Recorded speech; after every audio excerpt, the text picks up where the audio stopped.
Alright, here we go again. Command interface This time, initiated. I should have plenty of time to actually get through this entire mission while still covering everything that happens in excruciating detail. Good times. Alright, so. Yeah, various VTOL assets yet again. No telling if we're going to have another Swift Wind. But they are, you know, same place. The allies are definitely coming from the same position. But this time, the enemies are right there in the water. So we once again get to have high ground. That's pretty cool. Although, it's not letting us drop.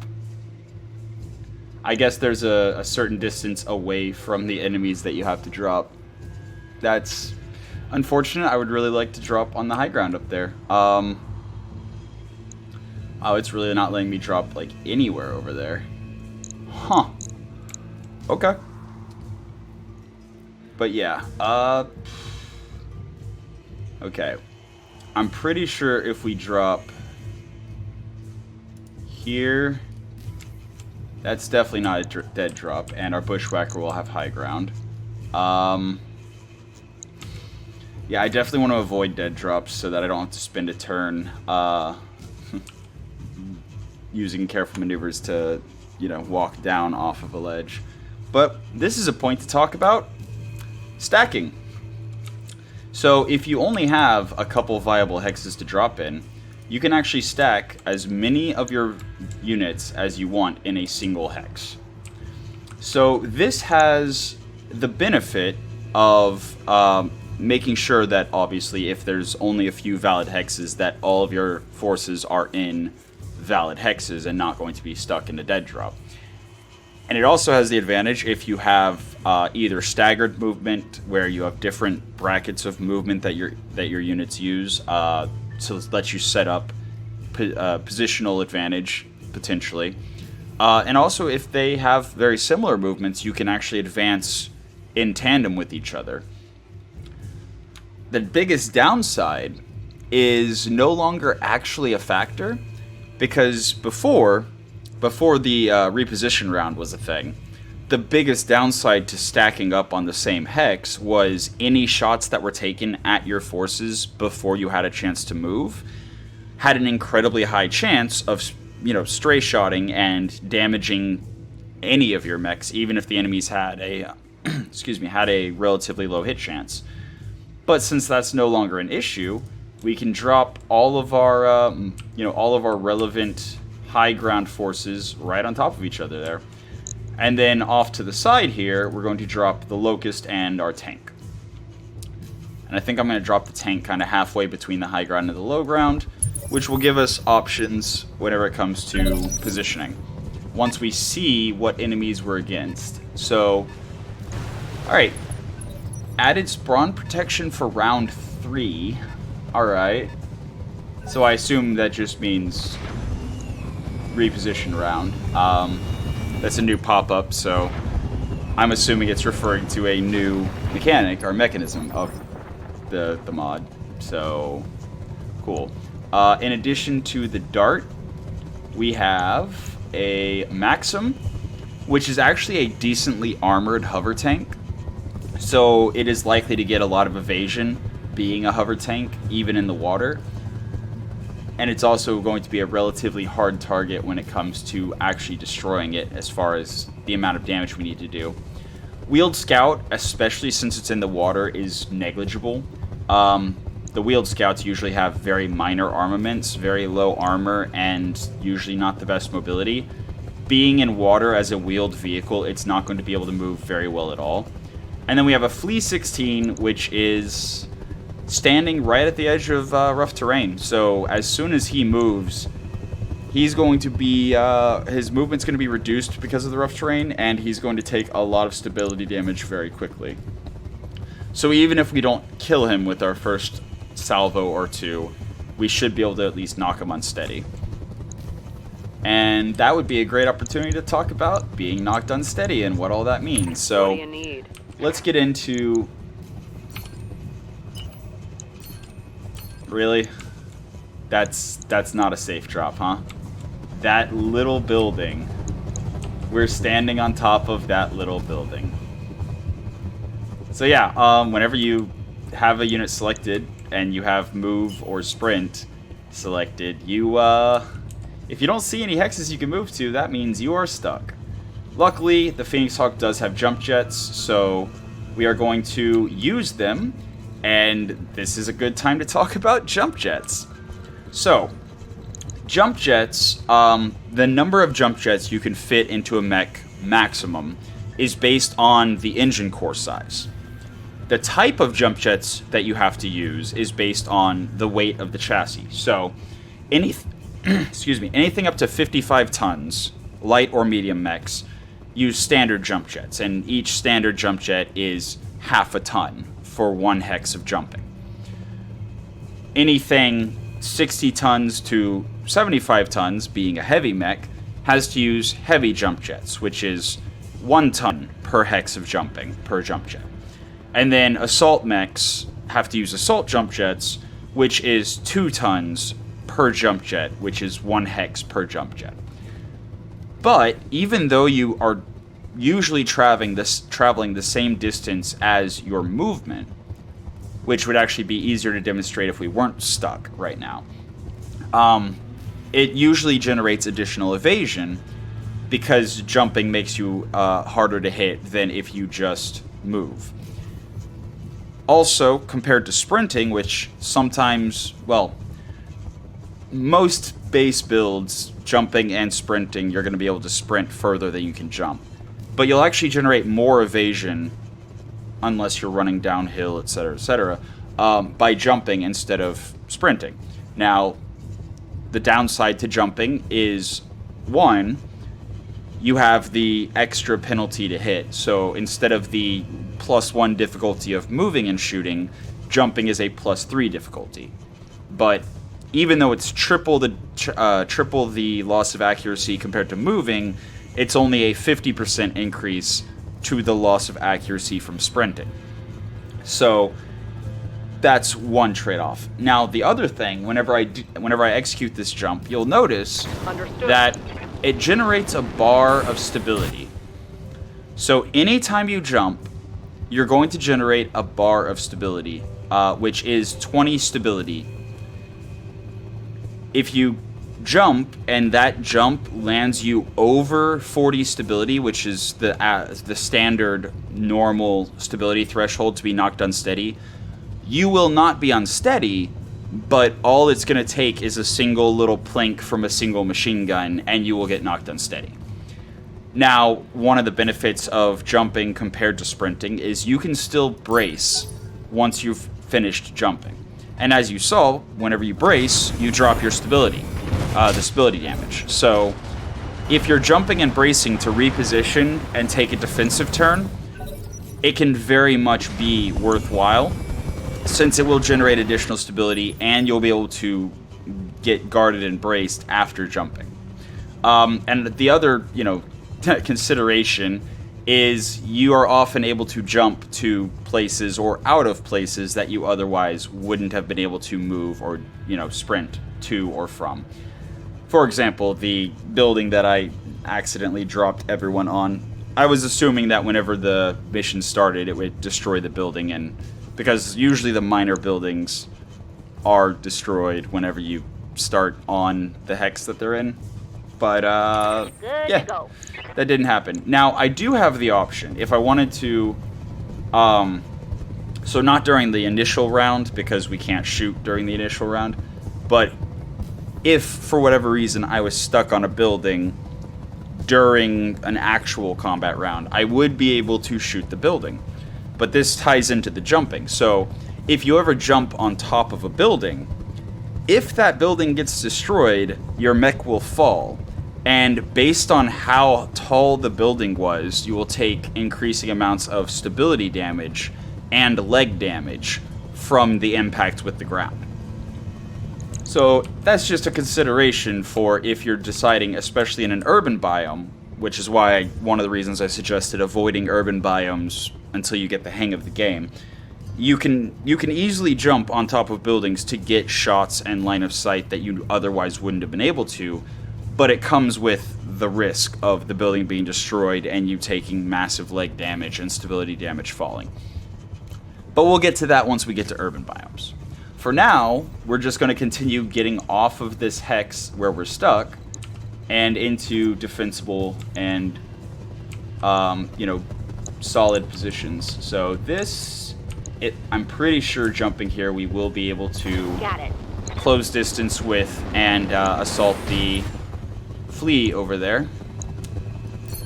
Worst case scenario, we just have to jump again to shoot the flea, but I think we'll just be able to move and shoot from there. Commander. The Chaucer. AC-10 definitely wants high ground, and I definitely want to put him in a position where he can soak some fire. So, this is touching on stray shots again. Positioning, as I've been positioning, I've been spreading out, in part because the enemy has mostly a single firing line. So as long as from that firing line, none of my mechs are really lined up in front of or behind each other, I should be able to avoid any of their misses stray shotting into one of my units. I do have to concern myself a little bit if they're shooting at the Chaucer in this hex. The stray shots from missing the Chaucer might hit the building that I'm trying to defend.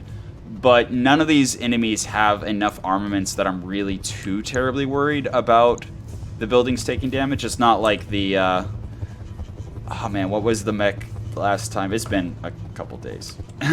But the mech that had the PPC and the lasers was able to do a lot of damage per round that I'm pretty sure none of the enemies I'm currently seeing are going to be able to do that sort of damage. Yeah, we got a bunch of machine guns, SRM-6 and LRMs on the Maxim, just a medium laser on the wheeled Scout. The Flea has 3 energy weapons, possibly a medium and 2 small lasers. I don't quite remember what's on a Flea 16, I just remember it's a negligible threat. And then the Dart actually also has 3 energy weapons. But I think the Dart's 3 medium lasers, actually. 3S, though. In any case, if we get sensors, we'll be able to make a better, judgment call of what to target first. But for now, we're just trying to kind of position where we can pick targets as needed and to our benefit. Now, I believe I mentioned in one of the previous videos that there's no reason to ever just move with the tank because there is no stability to worry about and you can't brace and get the guarded. So as long as you're not shooting, just always sprint with vehicles. What can I do for you? And then here we do not have jump jets, so we are going to have to use the careful maneuvers to walk 1 hex. And hopefully walk to 1 hex where we can then, next turn, reposition off of that hex. If not, our bushwhacker's liable to take a lot of damage. So I guess that's also a demonstration of one of the things that can go wrong with stacking all of your drop on a single hex. If you, mistakenly thought that the hex was safe and it's actually not. No. Alright, our Locust, yeah, I think we're definitely going to take a defensive flank here that will both allow us to get behind the Dart and have bonus accuracy against it, as well as being able to draw fire with 11 evasion. And anyone that's shooting at our Locust will be unable to hit the buildings or any of our other mechs with a stray shot. Now, I am having to position, to get the 11 evasion, I am having to position with my side to the enemies, which will essentially be giving them a +1 accuracy against me. But the 11 evasion more than makes up for the +1 accuracy. Actually, hold on. No, it doesn't. Not anymore. It doesn't anymore. So, we discovered earlier in one of the previous videos that the evasion now is only +1 difficulty to hit per point of evasion. Which means moving or sprinting for 10 evasion and facing the enemies would have been the same amount of defense as sprinting for 11 with our side to the enemies. So that's an actually new consideration. Because before, if you got the 1 extra evasion and they were shooting you in the side as a result, it was still a net +1 difficulty for them to hit you, because the bonus accuracy from shooting from the side was 1 accuracy increase, and the evasion was effectively -2 accuracy for the person shooting you. But now that evasion is 1 difficulty per point, or per, tick of evasion, that means I actually would have been just as well off with my front to the enemies at 10 evasion as I am with 11 evasion with my side to the enemies. And it would have also allowed their shots to be spread more across the front of my mech instead of being focused on the right side. And especially it being a Locust or any other very light mech, side shots are especially dangerous since, as I demonstrated previously, the chance of hitting leg is equal to the chance of hitting side, torso, or arm. And over 90% chance, I think it was 93% or something like that you're going to hit one of those 3 locations. So, yeah, actually, what used to be a good tactic of getting the extra 1 evasion is actually now less ideal than just getting the 10 evasion and facing them. So that's cool. I mean, it's kind of unfortunate, but at the same time, it's cool. We're learning. Alright, so turn 18.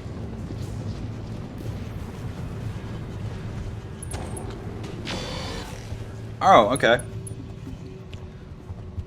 I see. So, Flamer.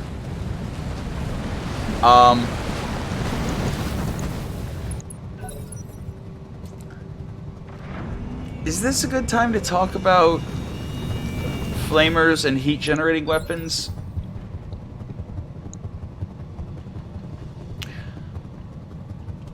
I hear ya.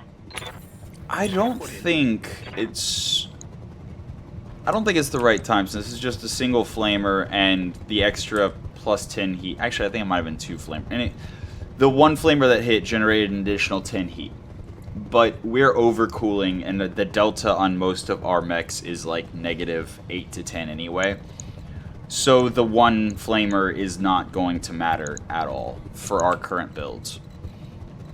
But it is worth noting, small footnote, that there are, especially pirate weapons, that can generate a lot of heat. Like a whole lot of heat.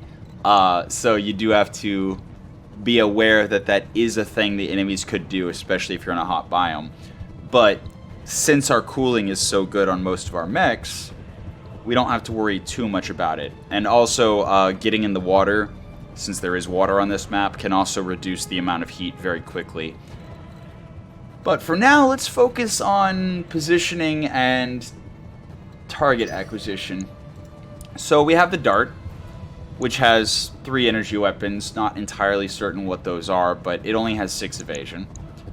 We have the flea that now has 8 evasion, but will take additional stability damage because it ran across the broken ground, the unsteady, rough terrain, that's what it's called. So that's an interesting target. Especially since... So, flamer, any weapon that generates heat, the heat damage that would have been dealt to a mech is instead converted when you're hitting a vehicle or a building into additional raw damage. And so the flamer actually does more damage to buildings and vehicles than a medium laser. So that is a slight threat. But once again, the damage loadout is not too terrifying. Waiting on you, Commander. Plus, yeah, we could get a side strike on it with our bushwhacker. But we can also get a side strike on the dart or the maxim. The maxim only has 5 evasion this turn. I know it can get more than that. good to go. And we can get a side strike. Oh, actually, we can... Nah, it's fine. No, it's not back. That's obstructed. Yeah, that's obstructed. For a second, I thought it was green, then I realized it was the yellow from an obstructed shot. Plus, instead of shooting the flea on even ground, we can shoot the dart from high ground. Now, if I were to move to this location and start firing immediately on the dart, our locust would be very likely to catch stray shots. And stray shots don't care about evasion at all. So we definitely do not want to go there and take that shot right now. So if I am going to take the dart as my target with the bushwhacker, I'm going to need to reserve with the bushwhacker while sitting here with one evasion and guarded. So I think I am going to take the Maxim as my target. And right now it's showing 14, 10, 10. But yeah, that's... I'm pretty sure that's not going to be the case anymore once we actually move to the new position. So let's do that. Let's go ahead and commit to that move. Engage the Maxim first. Yeah, our hit chance did increase a little bit. Yeah, like I said, the Maxim is a hard target. It has a lot of armor for a light vehicle. Actually, I think it's medium. Don't quote me on that. But yeah, Maxims are pretty heavily armored for hover tanks. So, what... I'm thinking of whether I want to use a slug or cluster shot. Because cluster will hit more reliably to do some damage. And even if we hit with 60 damage pinpoint, no matter where we hit, it wouldn't be terribly significant. So I am going to use cluster shot. I am going to bump it to the end in the hopes that it... Well, I mean, I don't think we're going to be able to... Even if our large laser and multiple missiles hit the same location, the only way we get through this armor on the side is if every missile and the large laser all hit not only the vehicle, but that particular side. So I'm not really terribly worried about the fire order.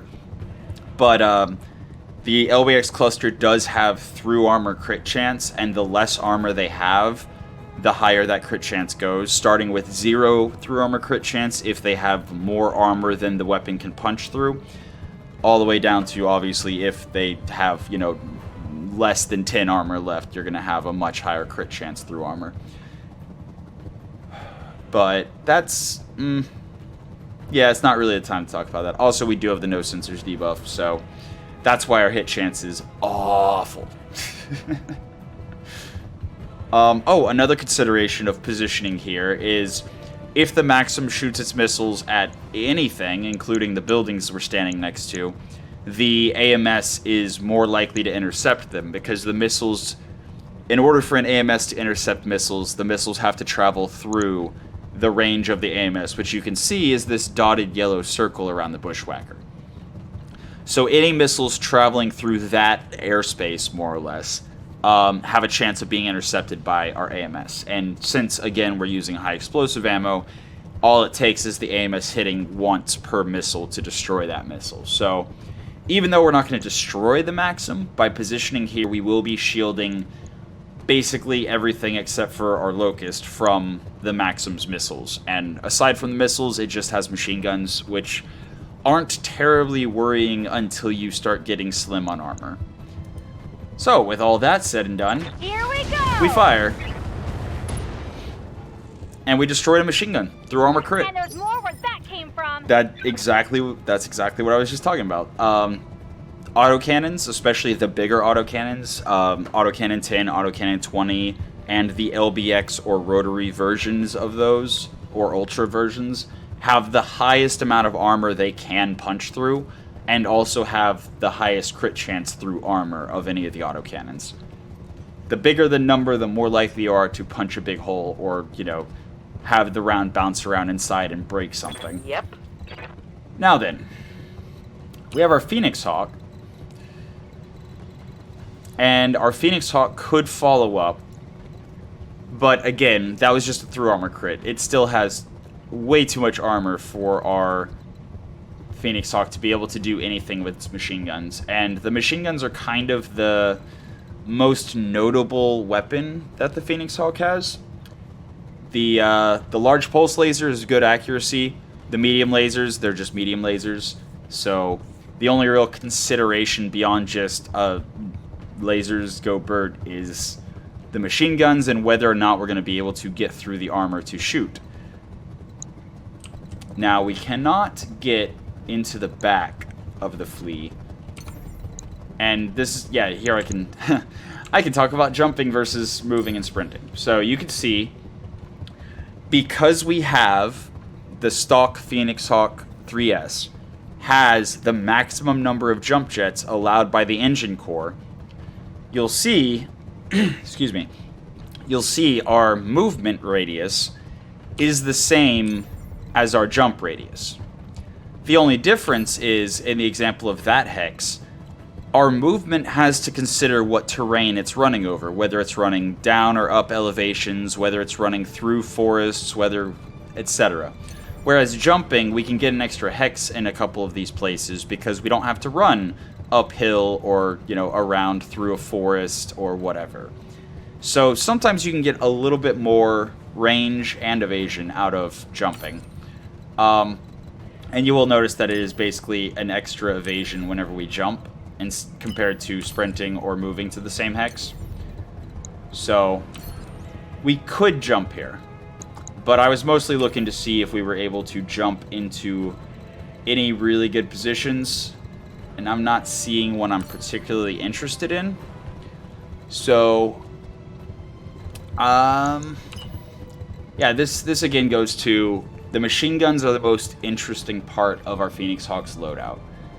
And hitting the flea with anything, any of the lasers, prior to the machine guns hitting, will open it and potentially get us some crits. So I think we're definitely going to focus the flea. And to have the best effect of our lasers trying to open the armor, we're going to put the large pulse laser first, as I mentioned before, so that the large pulse laser starts shooting before it goes on to the next weapon systems. And pulse lasers fire, depending on the pulse laser, 3 or more. Well, actually, there's some pulse lasers that shoot 2 bursts. There's some that shoot 3. There's some that shoot a lot, like the disco laser. Yes, that's a thing. In any case, so by having the firing order with the large pulse laser first, followed up by 2 complete weapon systems, then the machine guns, there's a decent chance that even if we're close within machine gun range, the pulse laser will finish firing its 3rd pulse before the machine guns trigger. And even if not, it will definitely get its first 2 pulses in before the machine guns fire. So even though the machine gun rounds will travel quite quickly, the pulse lasers are going to be instantaneous per pulse. So as long as the 3rd pulse fires before the machine guns fire, it'll definitely hit first. But this is actually an opportunity for us to talk about the MASC. So you'll see that we can get 8 evasion and have line of sight to the back of this light mech, but we aren't able to get the torso twist, the rotation in to actually shoot it in the back. That's where masks come in handy. So when you have a turn where you just need that extra little bit of movement, a MASC. Well, I guess this is a good time to also talk about movement. So the way that sprint speed and the distance you can cover with the sprint is calculated is it is 1.5 times your move speed, and then rounding. So what a MASC or supercharger does is increases that 1.5, the 50% bonus distance for sprinting, into an extra 50% increase to distance for sprinting. MASC and supercharger do nothing unless you're sprinting. If you are just moving or if you are jumping, turn them off. They are literally doing nothing. But when you're sprinting, again, that bonus 50%, means that instead of your sprint being 1.5 times your base movement distance, it becomes 2 times your base movement distance. And they stack additively. So with a MASC and a supercharger, you have, on sprinting, 2.5 times your movement distance. Which is a lot. But, as with many other really cool little gadgets and toys you can put in your mechs, they have a crit chance, they have a fail chance. So in the situation of the MASC, which is the safer of the two, if a MASC fails, if a MASC has a crit go off because your Mechwarrior didn't have enough piloting to use it that turn successfully, it causes a critical hit to the legs. This critical hit to the legs, will destroy usually an actuator, or if you have a component in the legs, like a heat sink or, heaven forbid, ammo, it can potentially crit those, and yes, MASC crits can cause ammo explosions. That's why if you're using a MASC, you do not want to put ammo in the legs.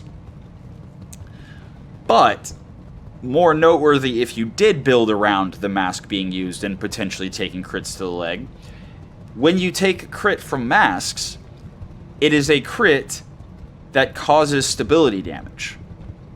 Now there's two moments where the MASC can crit. The first moment the MASC can crit is when you try to activate it. If you try to activate it and it has a fail chance to activate, which you can see the fail chance off to the right, and you can see right now our MASC has a fail chance of 0%. If Sarge's piloting was lower, if Sarge had taken an injury, if Sarge had already been using the MASC for several turns, then turned it off, and then went to activate it again before the fail chance cooled off. So the fail chance, as it builds up, the more rounds you've had it building up, the more rounds you'll have to leave it off for it to get back down to its base crit chance. But if you go to activate a MASC, it can crit then if there's a fail chance. And if it does, it will not activate. It will cause the crit to the legs. You will take the stability damage. And then you can recover by just moving, or you can try to activate it again and potentially get another crit, or potentially have it actually turn on that time. If it crits when you're activating it, it's much less of a concern than if it crits at the other moment where it can, which is after the movement. So if there's a fail chance on your MASC and you activate it and it doesn't crit itself, it does another roll when you use it to sprint, or actually if you just move at all, whether you're actually using it for the extra sprint distance or you just forgot to turn it off before you moved or jumped. But after your movement, after the mech finishes moving however it moves, if the MASC is on and has a fail chance, it will cause another roll to see if it crits. And in the event that it crits after you move, there's no way you can deal with the stability damage other than if you just moved or jumped and then the MASC crit because you forgot to turn it off. You can then brace to drop the stability damage. But otherwise, you just took stability damage that now you have to have for the next turn. And it is 20 stability damage, so if you have a standard gyro or if you have a light gyro that reduces your stability threshold to 30, you're very close to, at least halfway to getting knocked unsteady and losing all your evasion. So MASCs and superchargers you do have to be careful with. And while we're on the topic, I might as well mention the two biggest differences between a MASC and a supercharger is the MASC can only be put, I believe, side torso or center torso, and its crits go to the legs. A supercharger has to be mounted in the center torso because it's actually a component that is mounted into and built into the engine. If a supercharger crits, it can A, explode, B, crit the engine, or C, just destroy itself. So superchargers are a little bit riskier to use, but in the past that they usually had a lower base crit chance. Not sure, I haven't seen one yet since my last playthrough that I uploaded, the last challenge run. So I don't know if they've changed superchargers too much, but I doubt they changed the base functionality, because that's kind of like in universe what superchargers always did. You sprint further, but engine can blow up. So we are going to activate the MASC with our 0% fail chance, so we didn't have to worry about it. And you can now see that we can sprint a couple extra hexes. So now we can sprint to the same hex behind the flea, but actually get the full rotation to shoot it in the back. And we can even sprint 2 hexes further. So the range of motion that we got from the MASC is quite significant. And we are going to make good use of it. So I could get in this hex right up behind the flea, but in order to do that, I would have to actually position with my back to essentially the entire enemy firing line. Instead, I can actually swing out a little bit. You can see the pathing that the mech is going to take has it, instead of just running through the buildings and then kind of swinging out towards the enemies, it has it run around the buildings and swing back towards the flea, which does give us the ability to rotate to torso twist, so that we're showing our side more or less to half of the enemies, because the Maxim already showed that it's trying to push towards the land that it can get onto, instead of pushing away towards the ridgeline that it can't. So I'm not too worried about it. The wheeled scout, again, just has, I believe, just a medium laser. Yep, there it is, medium laser. Oh, actually, since we got a good sensor roll this time, not good enough to see that. Not good enough to see that. Yeah, same thing. Okay. But yes, by swinging out wide a little bit, we can we can pivot around our facings so that we're not getting necessarily shot in the back by everyone. And yeah, that's one of the big things to think about when you're looking at the hexes you can move to, is to keep an eye on the pathing that your mech's going to take. We could also swing over here and face all of the other enemies, but have a front or a side shot rather than a back shot. And it is worth noting that whenever we do kick in for the back shot there, we are going to be shooting towards our stealth. So if our hit chance was worse, then we would have to worry about stray shots. But since the stealth is on a slightly higher elevation and not necessarily too terribly close to the flea, it should be fine. But if we had, for example, the no sensors debuff, I would be a lot more concerned about it. But I failed to mention it whenever I glanced at it. Whenever I hovered the flea before I kicked on the before I kicked on the MASC, I saw that our hit chances were pretty good before it actually recalculated in our new position. So once we're in its back over here, we should have a quite high hit chance. Also worth noting, after you activate any gear on your mech, once you activate a MASC or a supercharger or I'm pretty sure enhanced imaging, a hot seat cockpit, stuff like that, you can no longer back out and reserve. You have committed to taking the turn with that mech at that time. Now, electronic warfare stuff, you can toggle active, passive. Ammunition, fire modes, AMS, you can toggle the different things and then back out and still reserve or use a different mech. But specifically the things that really impact movement more than anything, and the things that impact accuracy more than anything, are the things that will, have you commit to that turn right then. But I definitely wanted to do this anyway, so I'm going to do exactly what I said I'm going to do. Here we go, 8 evasion. We now do have our back to the wheeled scout, which is just a medium laser. We should be fine, hopefully. The Maxim, if it wants to shoot the Phoenix Hawk in the back, is going to have to position further back. Hopefully it's fine. We do have the AMS of the Bushwhacker that is covering a little bit of the path to the Phoenix Hawk's back. But, not gonna lie, I kind of forgot that we didn't do anything to the Phoenix Hawk, and a stock Phoenix Hawk, or really any stock mech, pretty slim on the back armor. So this is actually much riskier than I thought it was. And lo and behold, the hit chances are actually the same that they were showing. So Hopefully everything works out fine. Hopefully we don't stray shot and then get shot in the back and explode. But, yeah, that's just one of those things where I probably would have been better off with the safer play of getting in the side, shooting it from the side while facing the rest of the enemies and not risking a stray shot on my own units. But since we're here, might as well. And so we have the potential to completely blast this flea apart. If any of the 3 pulses from the large pulse laser hit, it's going to open up the back armor.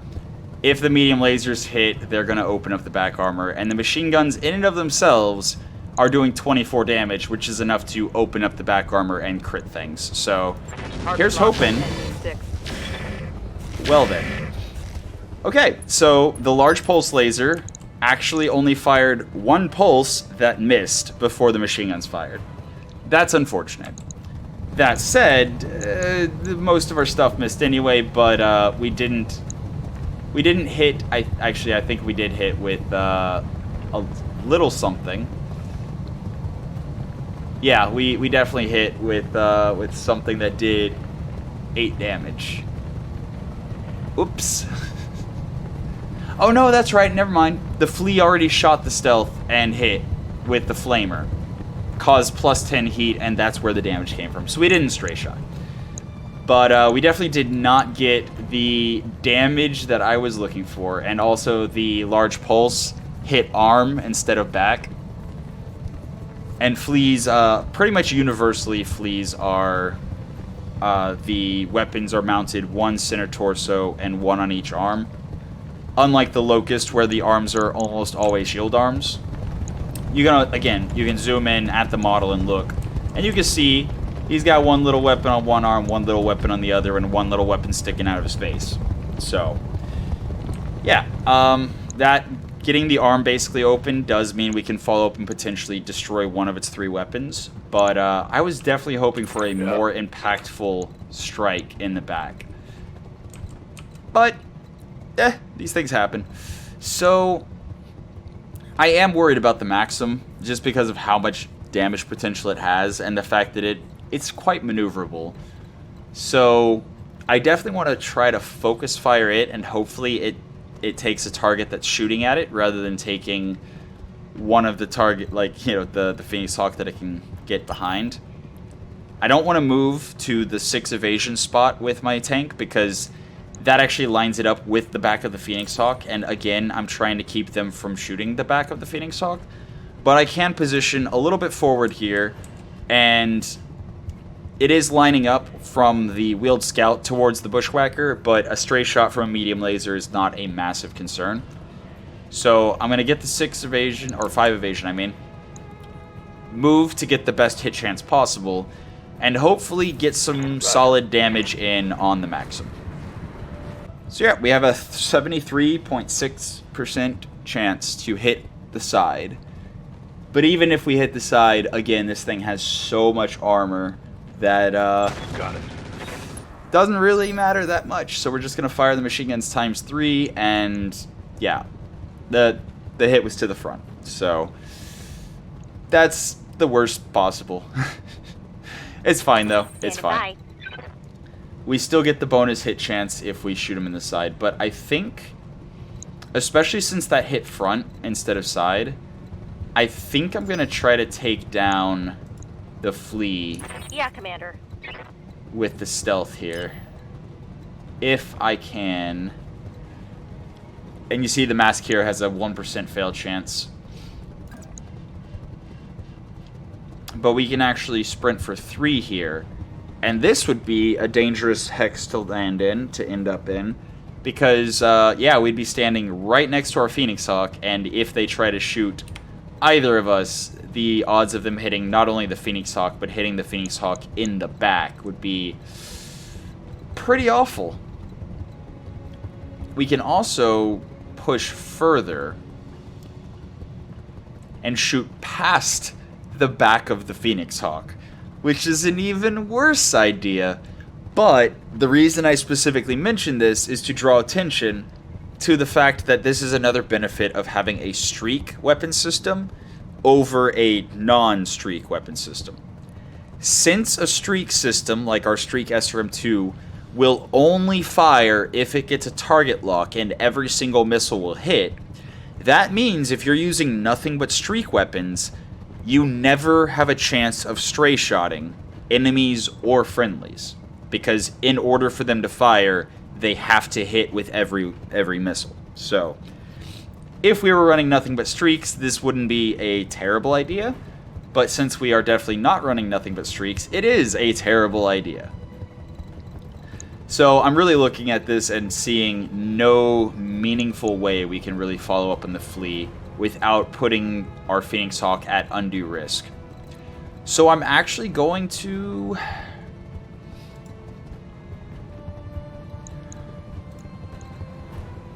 Maxim's almost open from the front. And we are firing 130 damage. What's our sensor roll like? +5? Yeah, we should have sensors. So I really do think 7 evasion and shooting the Maxim in the front is probably our best bet.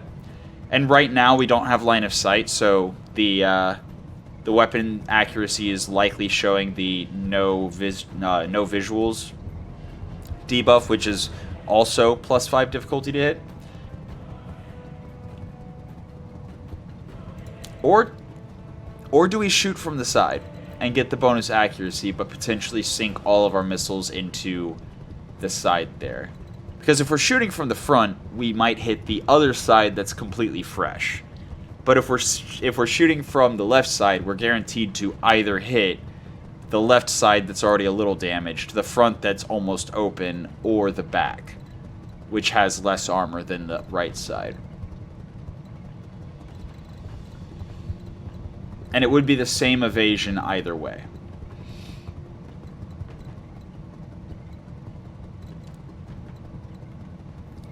And our chance of hitting the front doesn't actually go down too terribly much.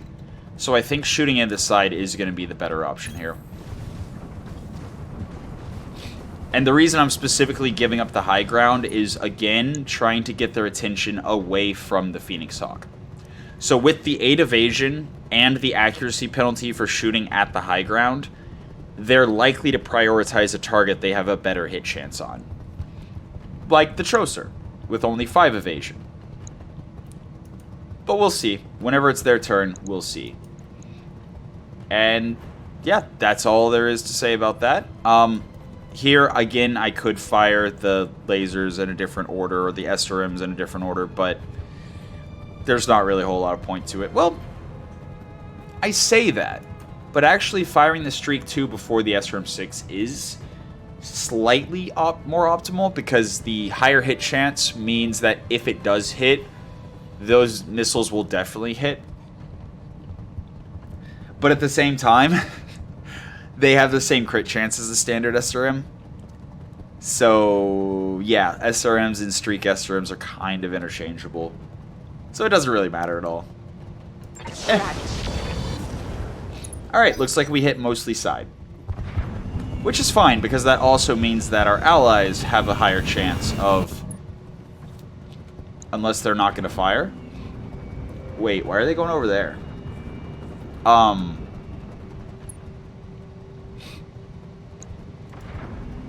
So the AI sometimes is incredibly stupid.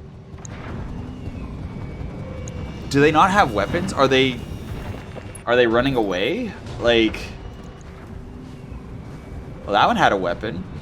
Like, the swift one makes sense to run away because it has no weapons. So, like, that makes sense.